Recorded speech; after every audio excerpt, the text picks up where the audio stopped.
Maria, deur Elizabeth Eybers.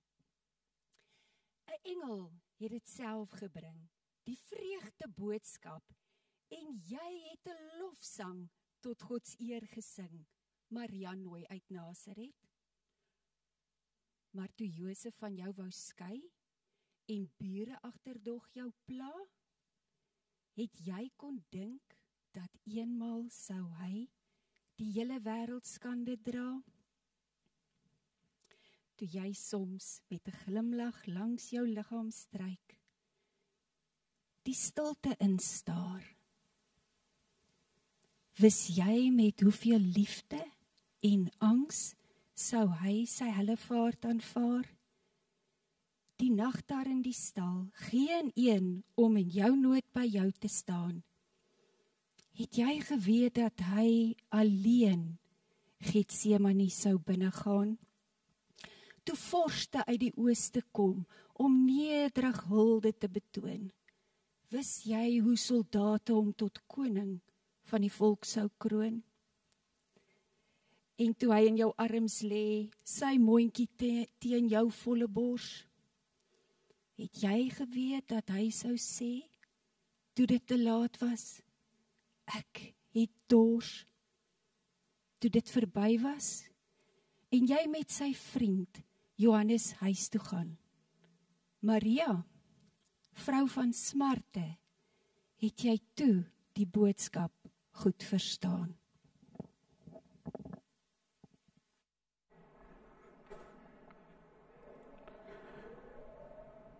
Kom ons staan en dan sing ons My Verlosser aan die kruis.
Ons teksgedeelte vir oggend is uit Hebreërs 9, vers 11 tot 14. Christus egter het gekom as hoëpriester van die goeie dinge wat nou verwesenlik is, en hy het deur 'n uitnemender en meer volmaakte tabernakel beweeg, wat nie deur mensehande gemaak is nie. Dit wil sê, wat nie van hierdie skepping is nie. Hy het ook nie met die bloed van bokramme en bulkalwers nie, maar eens en vir altyd met sy eie bloed die heiligdom binne gegaan en 'n ewige verlossing bewerkstellig. Want as die bloed van bokramme en bulle en die as van 'n jong vers, die verontreinigdes deur besprinkeling wy, met die oog op die reiniging van die liggaam, hoeveel te meer sal die bloed van Christus, wat homself deur die ewige Gees as vlekkelose offer aan God geoffer het, ons gewete reinig van dooie werke, sodat ons 'n lewende God kan dien. Kom ons sit so, dan bid ons saam.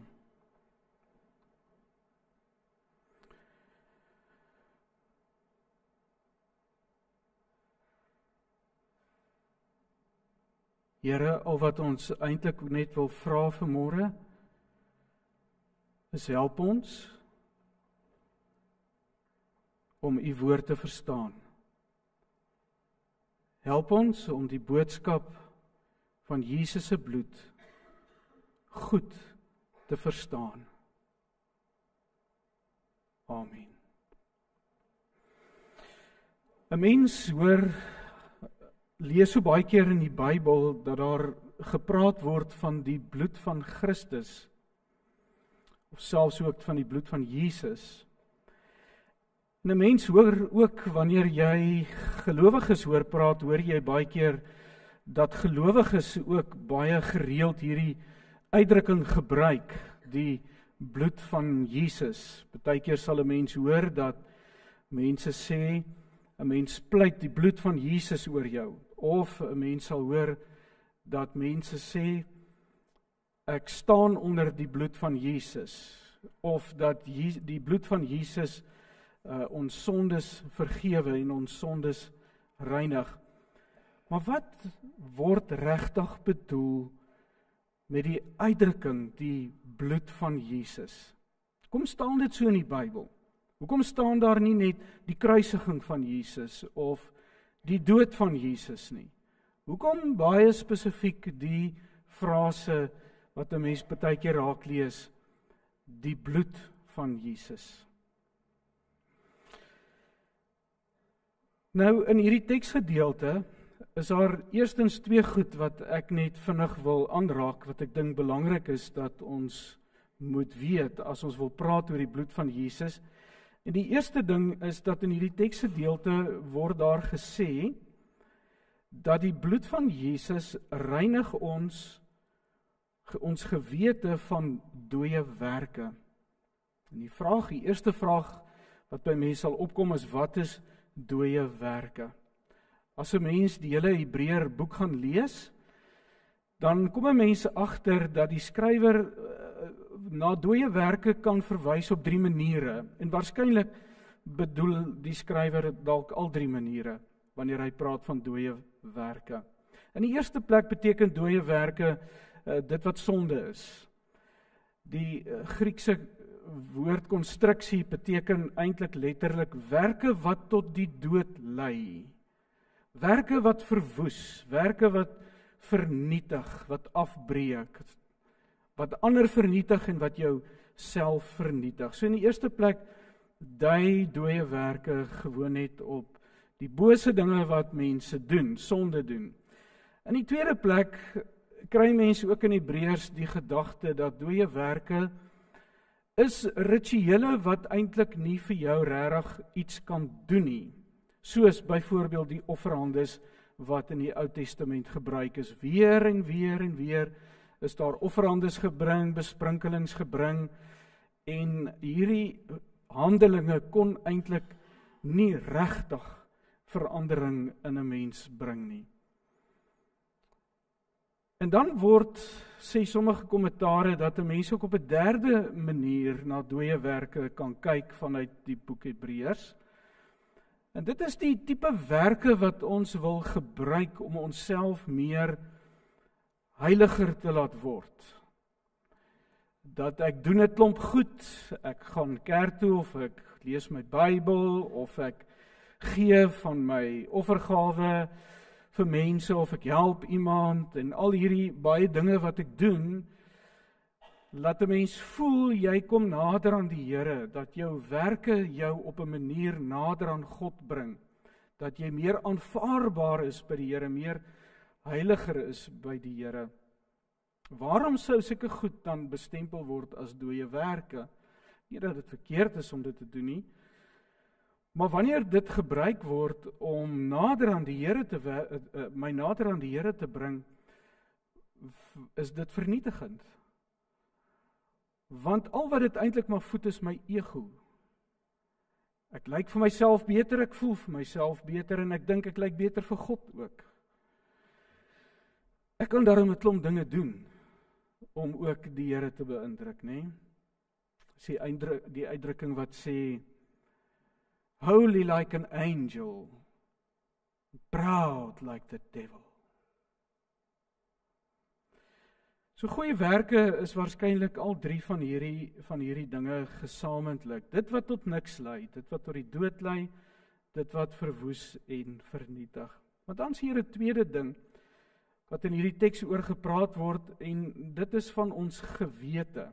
Dat die bloed van Jesus reinig ons gewete van dooie werke. 'n Mens se gewete is daai ding wat jou hier binnekant aankla. Dis daai ding wat jy so geweldig teleurgesteld in jouself voel, dat jy so iets kon doen. Iemand gebruik die mooi beeld en sê, wanneer ons sonde doen, dan kry ons vergifnis vir daardie sonde, maar sonde is baie keer soos koffie, wat jy in 'n wit beker gedrink het, en jy was nie die koppie uit nie, en jy los hom daar op die kas, en as jy môre kom, dan sien jy die koffie het begin om die beker te vlek, en dan sukkel jy om die vlekke uit te kry. En partykeer dan word die beker sommer permanent gevlek deur die koffie. En dis wat sonde doen in ons gewete, dit laat iets agter hier diep binnekant in my, 'n gevoel van teleurstelling, 'n gevoel van hierdie tipe mens wat ek is, wat sulke dinge kan doen. Dit kla jou aan hier binnekant in jou hart. Gaan lees ook gerus die briewe van Johannes, 1 Johannes, en dan sien jy hoeveel word daar gepraat oor 'n mens se gewete, wat jou aankla en wat op die ou einde 'n vernietigende werk in 'n mens se lewe doen. 'n Mens se gewete neem byvoorbeeld jou vrymoedigheid weg om tot die Here te nader. Ek onthou in my eie lewe was daar 'n tyd wat vir baie jare wat my gewete my almekaar aangekla het die hele tyd. Elke keer as ek probeer stilte tyd hou, het ek altyd my stilte tyd begin met hierdie ding van, ag Here, ek is so jammer. En dan voel dit vir my, die Here het my lief, maar ek stel die Here net aan mekaar te leer. Dit later vir my gevoel, ek kan nie in die teenwoordigheid van die Here eers inkom sonder om eers 'n stuk sondebelydenis te doen. En dan wonder ek altyd, is my sondebelydenis genoeg? Oortuig dit die Here dat ek jammer is? En ek kom sê weer en weer 'n keer, ek is jammer, want dit voel nie vir my of die Here net sê dis oukei nie, want my gewete kla my binnekant aan die hele tyd. Dit neem jou vrymoedigheid weg om vir die Here iets te doen, want hoe kan God deur iemand soos ek wat sulke dinge doen, iemand wat aanhoudend teleurgesteld is in hom of haarself, iemand wat nie by God kan uitkom nie, hoe kan die Here my gebruik vir enige iets op die ou ende in hierdie lewe? En dan op 'n stadium in my lewe, hier op 'n Saterdag aand, voor ek Sondag gaan preek, dan het ek 'n lang sessie van sondebelydenis, en ek probeer aan elke liewe dink wat ek ooit gedoen het in my lewe, wat ek net kan bely, dat ek net môre die Here my net kan gebruik. Dit neem jou vrymoedigheid weg om vir die Here iets te doen. Dit breek jou menswese af, né? Jou gewete breek jou menswese af, want jy begin naderhand voel, al wat jy is net 'n slegte mens. Jy glo naderhand jy's net sleg binne in jouself. Jy breek jouself so af En dit begin jou verhoudings ook te benadeel, want wanneer jy in verhoudings met mense is, jou lewensmaat, jou kinders of vriende, wie ook al, moet jy altyd iets probeer bewys. Jy wil altyd graag beter lyk. Of jy moet altyd jou hierdie prentjie van jouself verdedig, veg en beklei en woedeuitbarstings en of jy soek so dat mense net hoor wat se oulike goed het jy gedoen, hoe oulik was jy? Wat 'n goeie mens is jy eintlik nie? Party mense, het ek al baie keer gesê, hulle suig al jou energie uit jou uit, want hulle soek net soveel aandag by jou en hulle soek net soveel erkenning by jou. Sien my net raak, want die binnekant is ek 'n elendige, slegte mens. Dit word jou identiteit. Word wie jy dink jy is. Jy identifiseer jouself daarmee met jou eie gewete. Die ironie daarvan is dat baie van hierdie aanklagte, geliefdes van ons gewete, is nie God wat ons aankla nie. Hierdie stem wat ons baie keer hoor, wat met ons praat hier binne in jou kop, oor wat het jy aangevang, is die meeste van die tyd die stem van jou pa en ma, wat jy hoor. Al is jy al 'n bejaarde persoon. Toe pa en ma vir jou gesê het, jou bed is nie reg nie, jou skoolwerk is nie reg genoeg nie, jou kamer is nie reg nie, aan mekaar hoor jy net, jy is nie reg nie.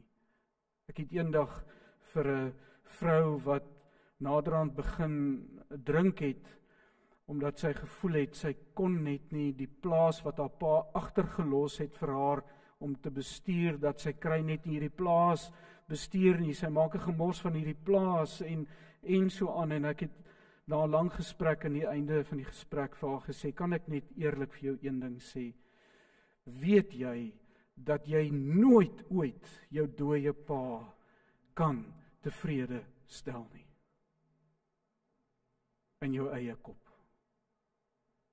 want dis wat jy wil doen. Ons grootste hindernis waarskynlik, en dis hoekom die Bybel so baie daaroor praat, is ons gewete wat ons aankla en ons lewe verwoes, ons verhouding met die Here verwoes. En dan kom die Hebreërs skrywer en hy sê dat die bloed van Jesus reinig my gewete van dooie werke, van hierdie afbreekende goed, van hierdie goed wat ek nie reg kry nie, nê? Die bloed van Jesus kom reinig my. Waarom die bloed van Jesus? Waarom nie net die kruisiging van Jesus nie? Kom ek praat net eers met jou oor die hele beginsel van bloed. Ek het vir die eerste keer hierdie ding verstaan van bloed toe ons sendelinge was in Mosambiek. Ons moes self ons eie groente kweek, ons moes ons eie voedsel verbou, en die noodgedwonge ding wat daarmee saamgegaan het, is ons moes ook ons eie vleis in die hande kry. So ek wat dit nog nooit in my lewe gedoen het nie, moes geleer het om 'n bok te gaan koop by mense. Ons het nie self dit aangehou nie. En dan moes ek hierdie bok geslag het. En dan moes ek hierdie bokkeel afsny. En dan druk jy hierdie bok vas op die grond totdat hierdie bok dood gebloei het. En dan voel jy letterlik hoe die lewe uit hierdie dier uitvloei, soos wat hy bloei. Miskien is dit waar die Ou Testamentiese gedagte vandaan kom, in die bloed is die siel, die lewe sit in die bloed. Hulle het dit elke dag beleef, nê, hierdie ding. So hulle was baie bekend met die term van bloed gewees, en wat dit beteken. En aan die einde van as die dier daar stil lê, is al wat oorbly van hierdie dier, sy karkas en die bloed wat daar lê. En daai bloed word 'n teken van dat hierdie dier het sy lewe gegee. Sy lewe opgeoffer vir ons om te kan eet. Die teken van bloed beteken iewerster wanneer daar iets gedoen is, iewerster is 'n lewe gegee. Dis nie net 'n geskenkie nie, dis nie 'n bedrag geld nie. Dis nie 'n kersie of 'n vrugtemandjie wat gegee is vir 'n geskenk nie, wat opgeoffer is nie. Dis die ding wat sy lewe verloor het, is sy eie lewe is gegee, is geoffer terwille van iemand anders.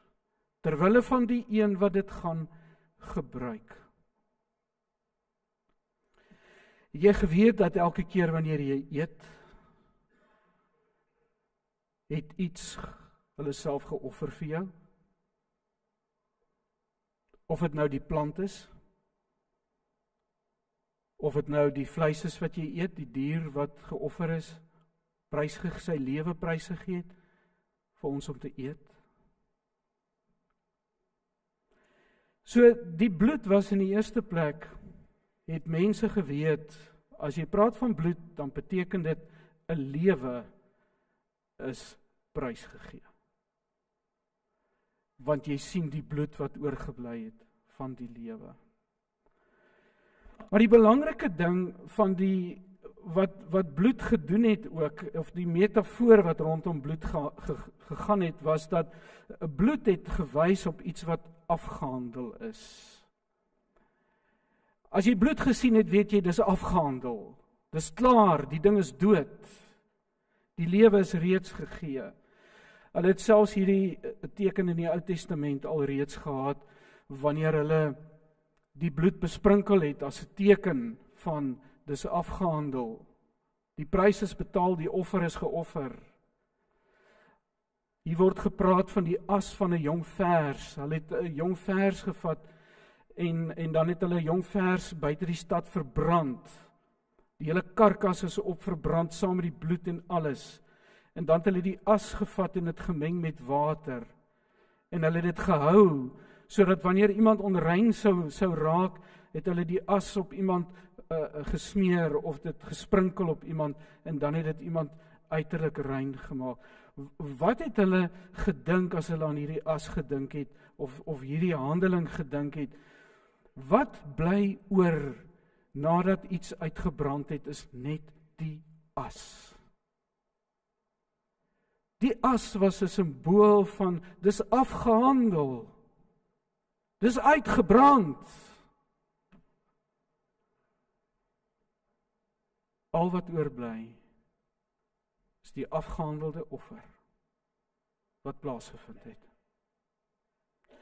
So bloed was, in die Bybelse tyd, 'n metafoor, 'n teken van iets wat gedoen is, afgehandel is. Maar Jesus was meer in sy bloed wat vergiet is, meer as net die bloed van die bokke en die as wat aan iemand gesmeer was. Jesus se bloed was eens en vir altyd, staan daar in hierdie teks. Hy het ook nie met die bloed van bokramme en bulkalwers nie, maar eens en vir altyd met sy eie bloed, sy eie lewe wat hy gegee het, die heiligdom binne gegaan, om 'n ewige verlossing te bewerk. So die Hebreërskrywer sê, met Jesus was dit anders. Die metafoor is dieselfde. Dit dui op dieselfde ding, die afgehandeldheid. Maar hierdie afgehandeldheid is eens en vir altyd klaar. Dis nie weer en weer nie. Hulle hoef nie weer 'n bok te slag en te brand nie. Dis eens en vir altyd klaar. En die ander ding is, die bloed van Jesus reinig nie net die liggaam nie, want dit was die liggaam was gereinig uiterlik, maar die bloed van bokke en kalvers in die as kon nie iemand se hart verander nie. kon nie die gewete stil maak nie. En daarom is die bloed van Jesus werk nie net buite op die liggaam nie, maar werk binne in 'n mens. Eens en vir altyd. Nou, kom ons kom dan by die vraag, hoe reinig die bloed van Jesus my gewete? Hoe bring dit hierdie gewete tot stilstand? Hoe laat dit my gewete rus? Wel, dis nie op een of ander magiese manier nie. Hoe die bloed van Jesus my gewete tot rus te bring, is wanneer ek daaraan vashou, wanneer ek dit vir myself aanhoudend toeëien. As ek aan die bloed dink, dan dink ek aan iets wat afgehandel is. Die offer is reeds gedoen. Dit is volbring. Dit is klaar. Wat ek in my lewe aangevang het, hoe ek ook al nie by God kan uitkom nie, deur al my pogings en my probeer heilig maak met my ego en alles wat ek so mee sukkel as gelowige. Jesus het daar's reeds iemand vir al die goed wat sy lewe prysgegee het vir dit. Dis afgehandel. Al wat oorbly van my en jou se dooie werke, se pogings, se goed wat ons aanvang in hierdie lewe, al wat oorbly is die teken van die bloed wat sê dis afgehandel. Dis verby. Dis okay. Dis nie God wat jou aankla nie. Dis jou pa en ma se stem wat jy hoor, of jouself, maar is nie God nie. O geliefdes, maar ons ego is staan so op teen hierdie ding. Ons sukkel so om dit te aanvaar. Ons sukkel so om te aanvaar is afgehandel. Ek's okay. Ek kan niks meer doen om meer heilig te word nie. Ek kan niks doen om minder heilig te word nie. Dit is wat dit is. Ek is wie ek is. Ek is reeds 'n nuwe mens. Ek is reeds daar. Ons ego skop so daarteen, want ons ego wil so graag hê ons moet 'n bydra maak. Ek het al so baie keer as ek vir mense die goeie nuus van Jesus se genade vertel, vir mense vertel dat dit is verby en is afgehandel, dat mense altyd sê, ja maar, bloed sê vir jou die maar is klaar. Bloed se teken is, dis klaar en verby, daar is nie meer 'n maar nie. Partykeer wil ons so graag vuil wees, want ons dink ons verdien dit om gestraf te word. Ons verdien dit om gemartel te word deur ons gewete. Ons verdien dit om aangekla te word deur ons gewete.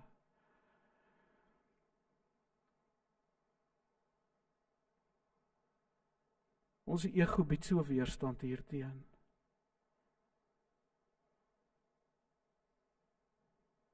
Mense kry so baie in die kerk, dat mense eintlik maar met 'n teologie loop van 'n werksteologie. Ek gaan hemel toe, want ek het dit vir die Here gedoen, ek glo in die Here, of wat ook al. Jesus se teologie is nie 'n werksteologie nie, dis 'n dooie werke. Dis die genade van Jesus Christus alleen. Geliefdes, Wil jy nie vanmôre weer jou hart oopmaak?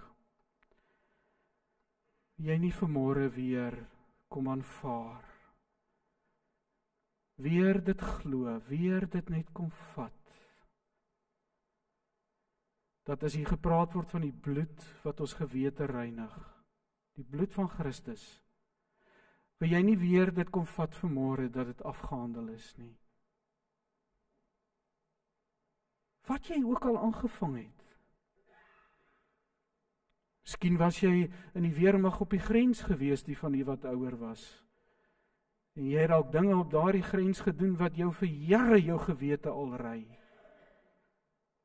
Mense doodgeskiet. Mense gemartel om inligting uit hulle uit te kry.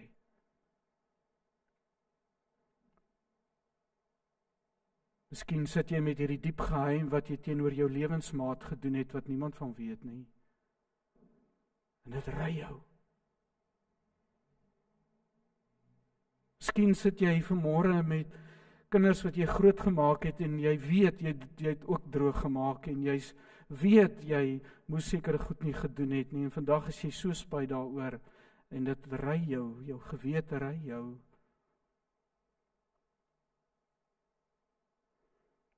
Jy nie vanmôre weer net jou 2 hande uitsteek en die bloed van Jesus kom sien en dit kom aanvaar en kom vat. En tussen jou pa en ma se stemme wat jou aankla en jou eie stem en miskien jou ons op die grensoorlog se stemme. Tussen al hierdie stemme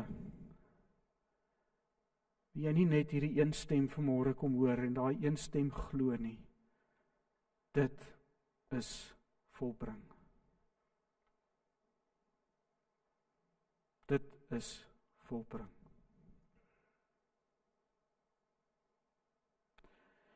Wat 'n beter manier om dit fisies te doen wanneer ons saam nagmaal vier. En jy die brood kan vat en kan sê, dis ook vir my. Dis volbring.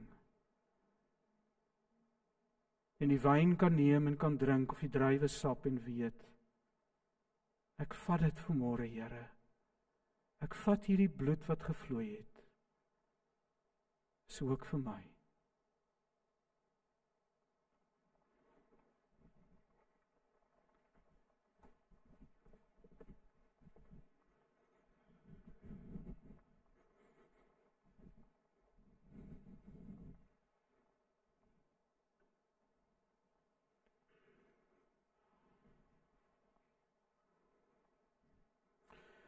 Persone wat vir ons help om die nagmaal uit te deel, julle na vorentoe kom asseblief.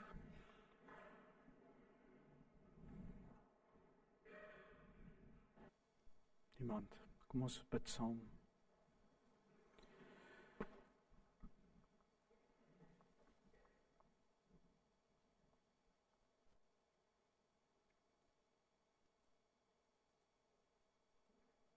Vader, eintlik weet ons nie wat om te sê nie.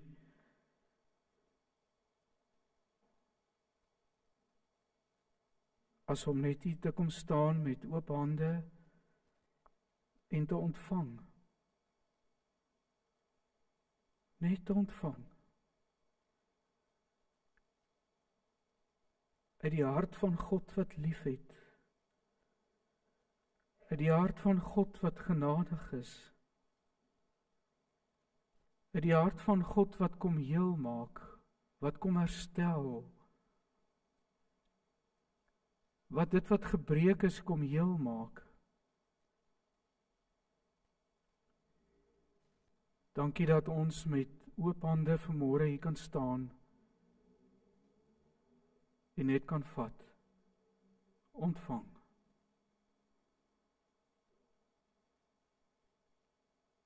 Amen.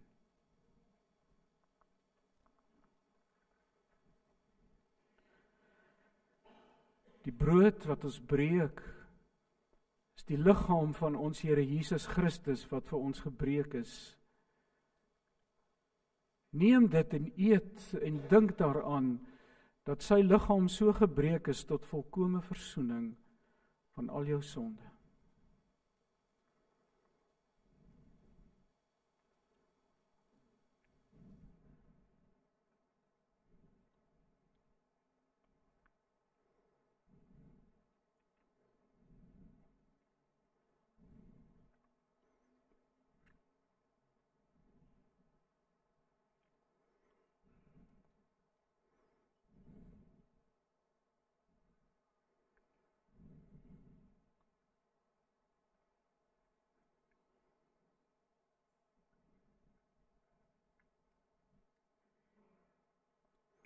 Die beker van danksegging is die bloed van ons Here Jesus Christus wat vir ons gevloei het.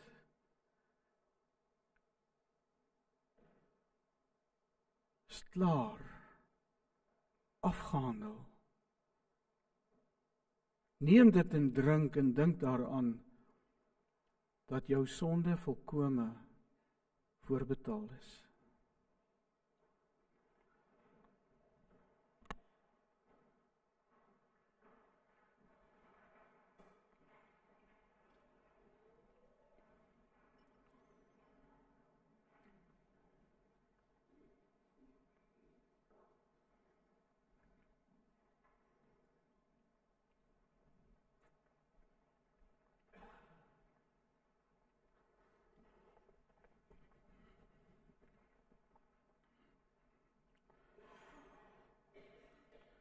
Kom ons staan en dan sing ons hierdie volgende lied.